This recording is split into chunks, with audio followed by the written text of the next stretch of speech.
23 of Stargirl. This is a great chapter.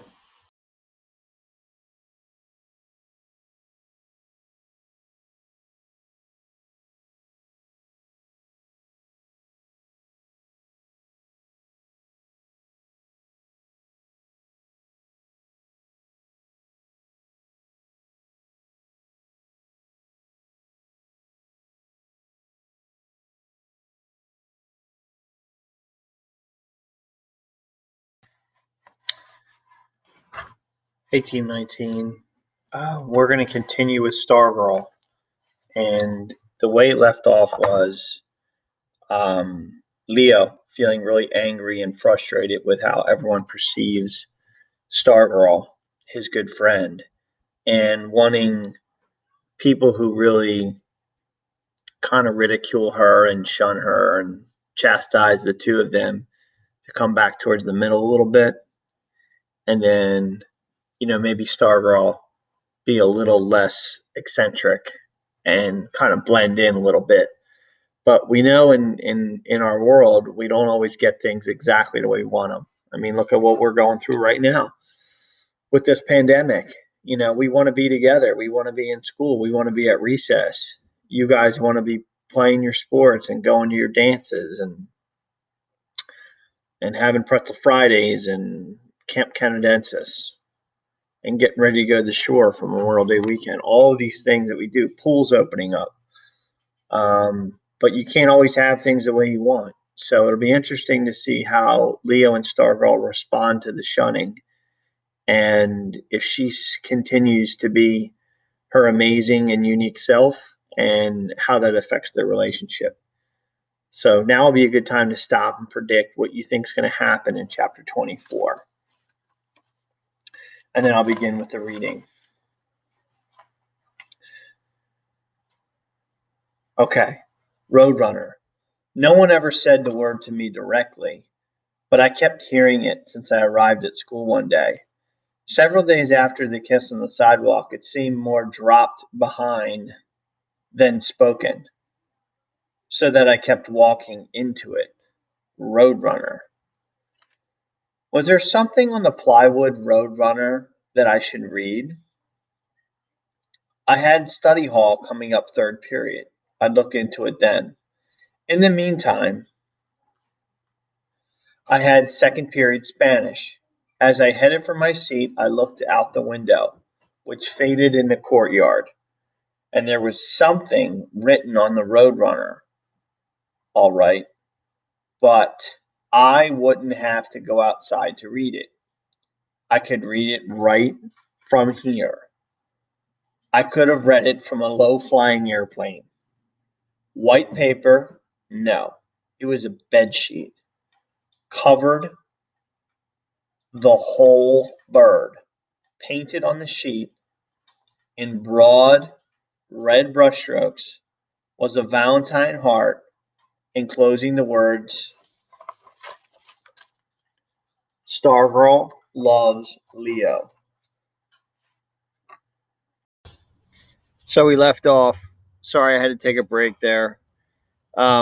We left off with the moment that Leo realizes that there's a giant Valentine sign, Stargirl loves Leo. So let's see how he reacts to that one. My first impulse was to drag the Spanish teacher to the window and say, "Look, she loves me." My second impulse was to run outside and rip the sign away. Till now, I'd never been the target of her public extravagance. I felt a sudden strange kinship with Hillary Kimball. I understood why she had commanded Stargirl not to sing to her. I felt spotlighted on the bare stage.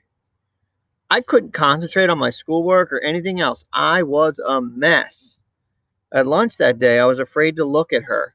I counted one blessing. I had not yet worked up the nerve to sit with her each day. I kept stoking my conversation with Kevin. I felt her presence, her eyes 3 tables to my left. I knew she was sitting there with Dory Dilson, the only friend who had not deserted her. I felt the faint tug of her gaze. on the back of my neck. Ignoring my wishes, my head turned on its own, and there she was, smiling to beat the band, waving grandly, and horrors, blowing me a kiss. I snapped my head back and dragged Kevin out of the lunchroom. When I finally dared to look again at the courtyard, I found that someone had torn the sign away. Thumbtacks at the corners pinned 4 white scraps of bedsheet to the plywood. I managed to avoid her by taking a different route between classes, but she found me after school and came shouting after me as I tried to slink away. Leo, Leo! She ran up to me breathless, bursting, her eyes sparkling in the sun. Did you see it? I nodded. I kept walking. Well? She was hopping beside me, punching my shoulder. What'd you think? What could I say? I didn't want to hurt her feelings. I just shrugged. Wow, that impressed, huh? She was mocking me. She reached in her bag and pulled out her rat. Maybe he's shy, Cinnamon. Maybe he'll tell you how thrilled he was to see the sign. She set him on my shoulder. I yelped. I swept the rat off and sent him flying into the ground. She scooped him up and stroked him, all the while staring at me dumbstruck. I could not face her. I turned and walked on alone.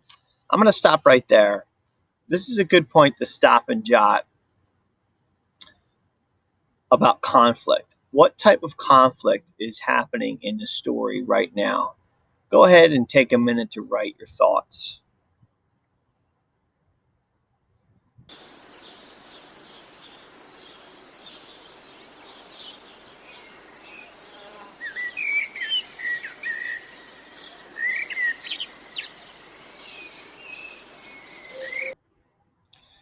Okay, so you probably wrote about character versus self, Leo, his internal struggle dealing with the attention that this recent event has brought upon him.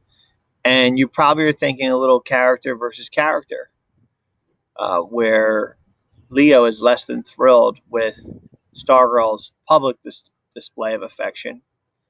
And you might even have said character versus society, because these two are kind of walking alone against the whole school. So let's continue there. She called, I guess you don't want to hear me practice my speech, huh? I did not answer. I did not look back. So now is one of those parts in the book where there's an extra space that the author leaves. So I'm going to predict that time passes or the setting changes, and I'll continue reading. The next day, I faced the full impact of the sign. So my prediction was right. Time did pass. It's now the next day. So let's see if Leo has calmed down or changed his feelings or approach about what's happened. Now I've got a bumblebee chasing me around here because my kids are so loud inside. I have to come outside for my reading. Let me go back. The next day, I faced the full impact of the sign. I thought I had truly suffered from the spillover of Stargirl shunning, but that was nothing now to the full torrent that was turned on me. Of course, Kevin thankfully talked to me. So did a few of my other friends. But the rest was silence. A second desert imposed upon the one I already live in. High is as rare as rain. So I'm going to stop and think aloud there. A lot of figurative language, a lot of powerful imagery going on in these sentences. A second desert.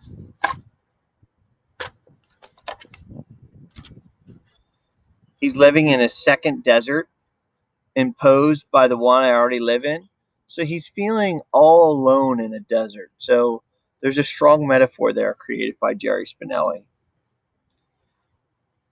And high is as rare as rain in the desert. So that would be a simile. I came into the courtyard in the morning before the opening bell, and all I saw were the backs of heads. People shouldered past me, calling others. Doors closed in my face. There was laughter, there was fun, but it skipped over me like a flat stone on water. One morning, I was running a teacher's errand. I saw someone named Renshaw walking across the courtyard. I barely even knew the kid, but we were the only two in the courtyard at that moment, and I had to speak, so to speak, touch the stove that I knew was hot. Renshaw, I called. There was no other voice but mine. Renshaw! He never turned, never wavered, never slowed down. He just kept on walking away from me, opened the door, and was gone. Think aloud. So the shunning is really going to a whole new level now in the story. People that had otherwise no problem with Leo are completely ignoring him now. So what? So what? I kept telling myself. What do you care? You never speak to each other anyway. What's Renshaw to you? But I did care. I couldn't help myself from caring. At that moment, there was nothing I wanted more in the world than a nod from Renshaw. I prayed that the door would burst open and he would be there saying, Sorry, sorry, Borlock, I wasn't listening. What did you want? But the door stayed closed, and I knew what it felt like to be invisible. I'm invisible. I'm invisible, I said to Kevin at lunch. Nobody hears me. Nobody sees me. I'm a friggin' invisible man. Kevin just looked at his lunch and wagged his head. How long is it going to go on? I demanded. He shrugged. What did I do? My voice was louder than I intended. He chewed, he stared, and at last he said, You know what you did. I stared at him like he was crazy. I badgered him some more, but of course he was perfectly right. I knew exactly what I had done. I had linked myself to an unpopular person. That was my crime.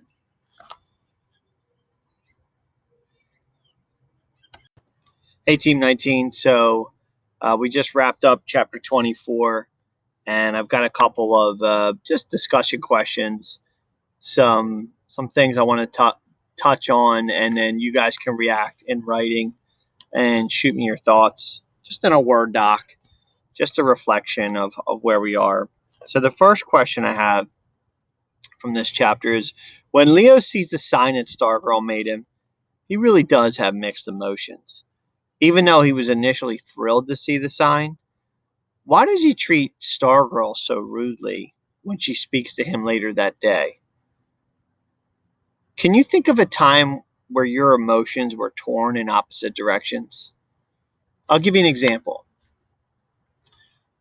So, at the beginning of this lockdown, social distancing experience, the idea of having some extra time at home with my kids um, was exciting to me, and to get the opportunity to actually be their teacher was something that I had invited. I thought would be a lot of fun because obviously I'm usually fulfilling the role of dad or coach, but in this case, I thought maybe that would be really cool. But my mixed emotions part is, I really don't want to be their teacher per se. I'd rather just be their dad or their coach. Um, and I'm missing my real students, you guys. You guys are the ones that I'm really more built programmed for and prepared to teach. It's hard to be a dad and a teacher. And I'm sure that you guys are having mixed emotions about this too at home. Working with a parent or a grandparent or someone in your house versus working with me. It's kind of cool. It's kind of awesome to be home and be able to make your own schedule. But I'm also really struggling with, the idea of missing my classmates. I'm putting myself in your shoes here. I'm missing my friends. I'm missing my routines. So that's the whole like torn, bittersweet, mixed emotion. And Leo in the book obviously really likes Stargirl and he thought it was great this time, but he also knows that he's going to face a lot of ridicule. So, for your writing prompt today, for your reflection, is maybe write about a time where you've had really conflicted, mixed emotions about something and have some fun with it. I can't wait to hear what you've got written. Just do it in a Word doc and title it Chapter 24 Reflection. It could be just a short paragraph, a short description, and I'll give you Tuesday and Wednesday to finish it, but I should have it by Thursday. When you're sending me Word docs, don't forget to title it and put your name on there. Don't just send me like document 11. All right, kids.